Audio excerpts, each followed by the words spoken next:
All right, little continuation of using the GE300 and the things you can do with it. This was kind of inspired by an online forum experience with someone who was going on about another product that is more than double what the GE300 costs and how they could capture sounds. So they got very annoyed when I pointed out that GE300 does all that too.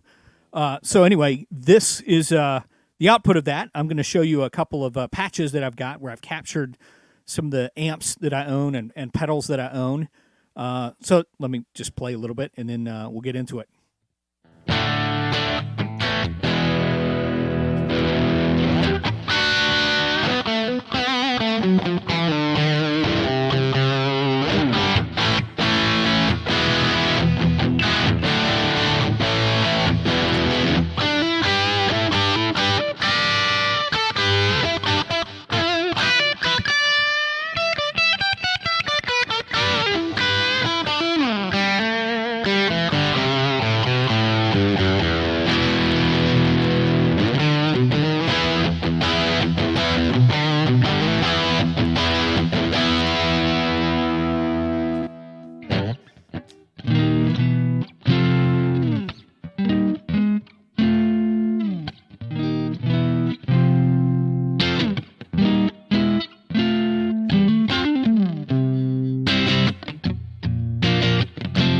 All right, so what you're hearing right now is you can see it right there in the title.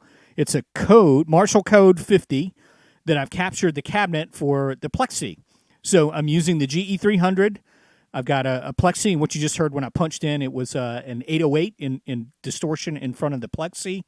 And everything else is on the GE300. The only thing that's different here is that I've captured the cabinet on a Marshall Code 50 from the Plexi. I think it's the 1960 cabinet. It's a 4x12 cabinet, but I captured it from a GE300, so now I don't have to drag along the Code 50. I can leave that at home, and I've got it captured here. So again, let me show you the amp. So it's a Plexi 100. Nothing special there.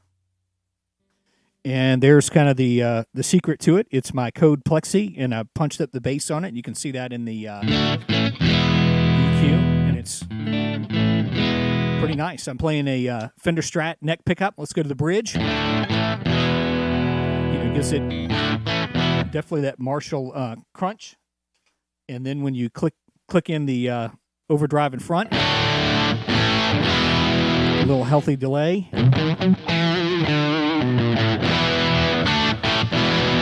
So, captured something there. Definitely worth it. All right, so the next one I will play, this is a AC/DC sound that I captured, and this is from my previous multi-effects. It's a Digitech RP1000. I used an AC/DC patch that was on that for this, and I captured it.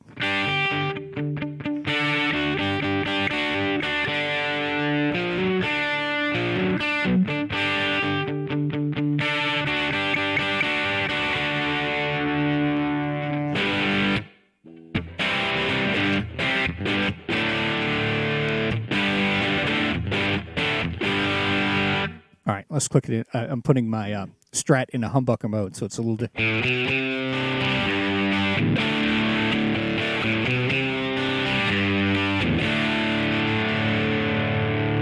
Hey, how about that? It's that Plexi 100 again.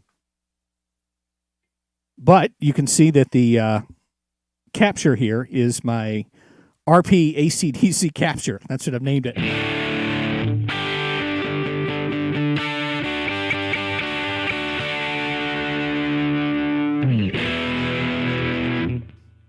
So, great. All right, let's go to some more. So this one is a pedal. We'll try this one. It's a California Distortion. I'm going to put this over in the small camera window here so you can see it. It's a Joyo California. So I captured it and put it into a couple of different patches on my GE300.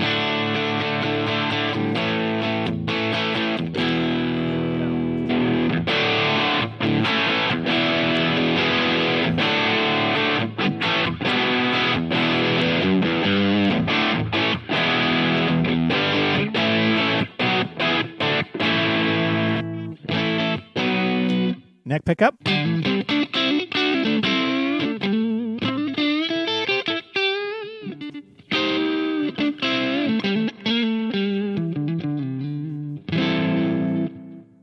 So I did a couple of them. This one is kind of a Santana-ish, and we'll punch it in because you know how Santana plays. So I'm going to engage the humbucker on my Strat here so you can hear what it sounds like. But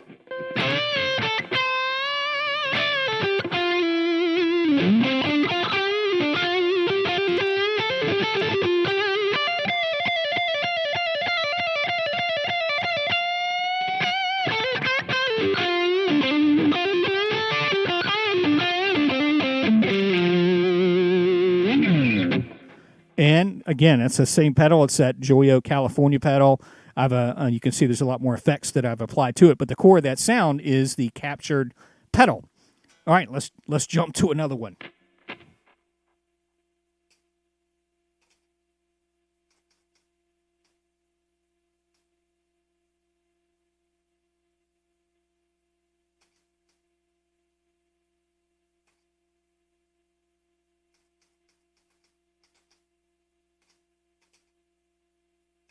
Sorry for all the tapping there. So this is my heavy metal sound. But the story behind it is I used a Laney AOR cabinet that I had from an amp this is an old amp. It's from the 1980s. So Laney did this AOR series, and it was very popular during the hair metal days. It was kind of like a highly modified JCM 800. It had multiple preamps on it and very responsive EQ, and it came with a Fane speaker. And the Fane speaker is also what you hear in a lot of high watt half stacks. Anyway, so this is my heavy metal sound.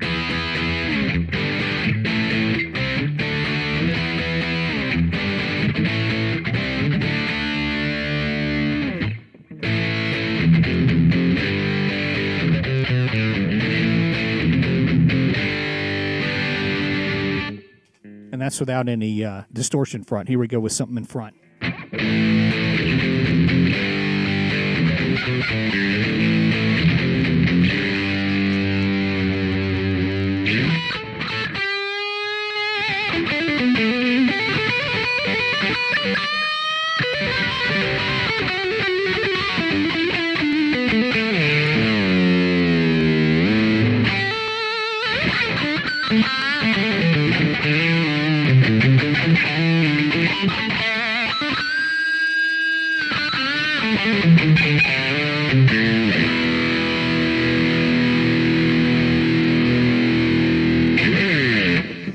And actually took a little of the mids out, but again, it's a Fane speaker that I captured. Oh yeah, we got a little noise there. How about that? So that's my heavy metal kind of sound because it's from a Laney AOR cabinet. So another great one where I capture something. All right, here's another one that I use all the time in the cover band when I'm performing with them. Let me take it off a humbucker here so you hear the difference.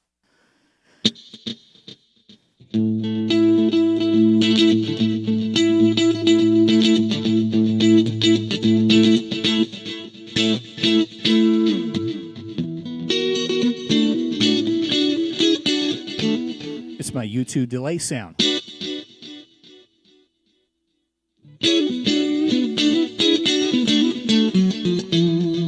And you can see I've captured a Vox cabinet for this, and the Vox came from an RP1000. So I used a Digitech RP1000 for like 7 years before I got my ge300. So when I started moving all my stuff over as I was playing in a band, I made sure I captured the ones that were really useful and put them in my ge300. And the U2 is one of the ones that came along with me. All right, let's do like two more, and then we'll cut this thing short.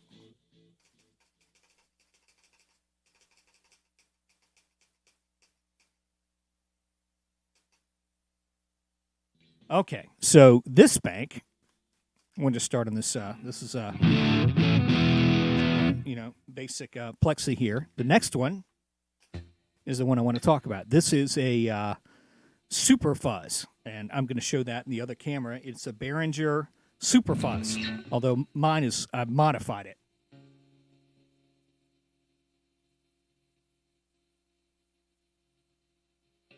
So I don't know if you noticed or not, or if you got one of these guys. I went in and modified my SuperFuzz so I can.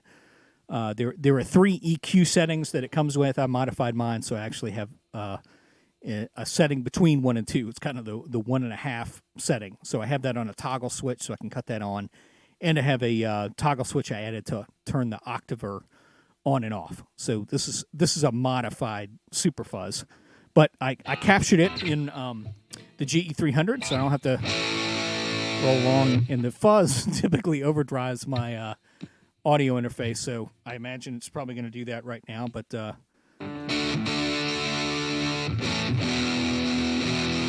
definitely hear the fuzziness.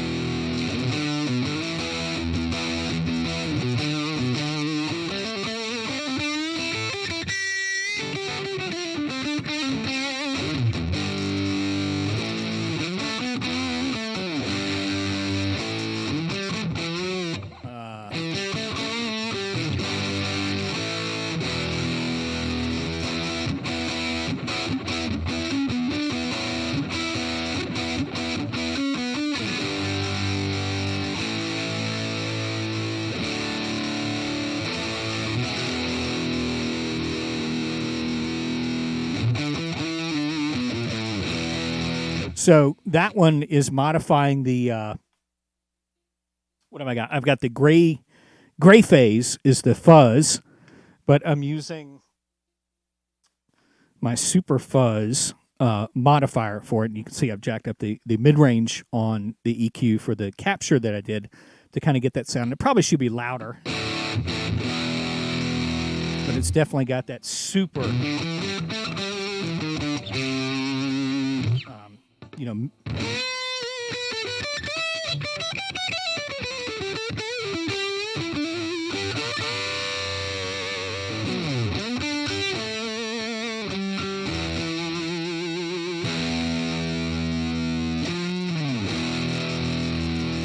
very happy with that one. And let's do one more, and that will be it for this video I'm doing. This is a Joyo Voodoo Octave Fuzz. I didn't pull that one out, but you might be familiar with it. It's a Joyo pedal. It's green, and it's got a fuzz and an octaver built in. And that one you can cut the octaver on and off. I modified it. I took it apart. There's a mod you can do to switch around a couple of the capacitors to make it a little have a little bit more bass and stuff in it. So I wanted to capture that. That's in my ge300 here. You can hear it's a little different sounding from the SuperFuzz.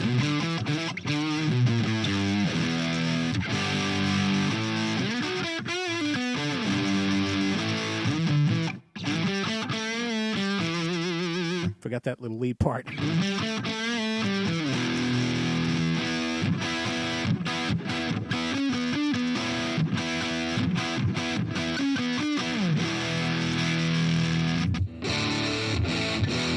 All right, here, so that's the SuperFuzz. Going back to the Voodoo.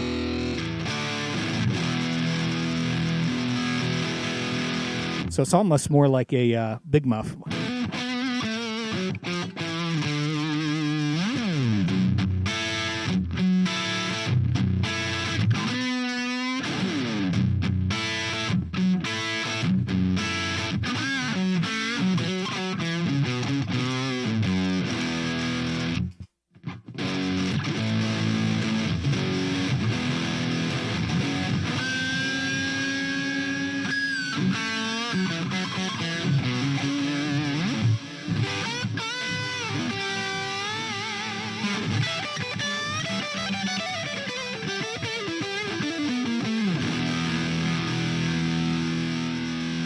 You can hear it's got a really long delay that I added to it. We can tighten that up a little bit with the tap tempo.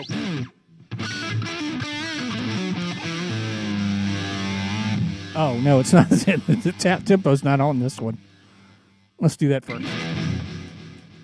There we go. So I guess when I created that, I didn't need the tap tempo, but